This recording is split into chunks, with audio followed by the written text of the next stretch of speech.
ഉടനടി ശിക്ഷ സ്വീകരിക്കുക എന്നുള്ള പരിപാടി ആർക്കില്ല, അള്ളാഹുത്തലക്കില്ല. അവർക്ക് പെട്ടെന്നൊരു അടിയൊന്നും കൊടുക്കൂല. ഒരു കേടിനത്ര കേടെന്ന് വെച്ചിട്ട് അള്ളാഹുത്തല അങ്ങനെ പിന്തിച്ചിട്ട് കൊടുക്കും. അഥവാ അതിൽ മടങ്ങുമ്പോൾ മടങ്ങും ചെയ്തോട്ടെ, എപ്പോഴും അറിഞ്ഞിരിക്കണം നമ്മളത്. അതിൻ്റെ പേര് ഇസ്തിദ്റാജ് എന്നാണ്.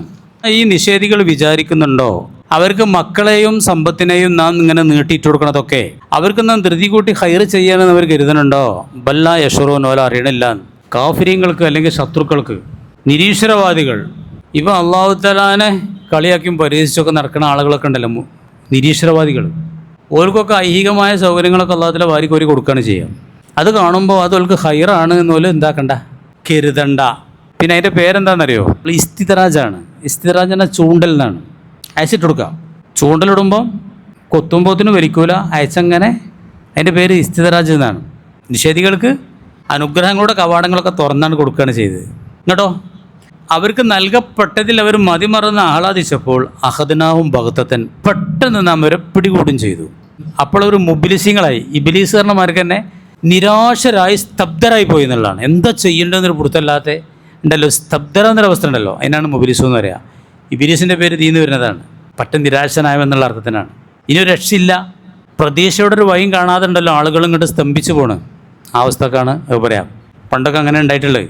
അപ്പോൾ നിഷേധികളും ധിക്കാരികളായ ആളുകൾ ഓരോട് നിഷേധം തുടങ്ങുമ്പോഴത്തേനും അള്ളാഹു തആല ശിക്ഷ കൊടുത്തിട്ടൊന്നുമില്ല. അപ്പോൾ എത്രത്തോളം പേക്കണോ അത്രത്തോളം പേച്ചോട്ടെ വെച്ചിട്ട് അള്ളാഹു തആല വാതിലൊക്കെ ഓർക്ക് തുറന്നു കൊടുത്തു.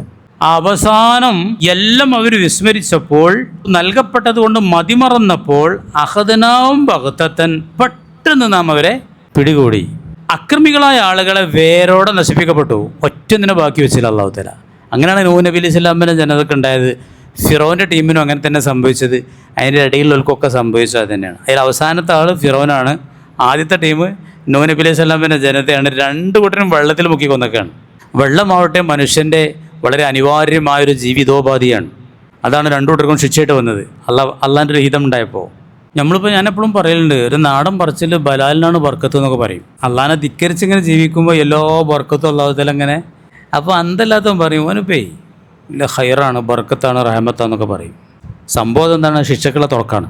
ഈ ഖുർആനൊക്കെ കൊണ്ടുവരണം നമ്മൾ തന്നെ ചിലപ്പോൾ അന്തല്ലാതെ പറയും ഓൻ ഇപ്പോൾ വലിയ റഹമത്തിലാണ്, വലിയ ഹൈറിലാണ്. ഹൈർ അതൊന്നുമല്ല.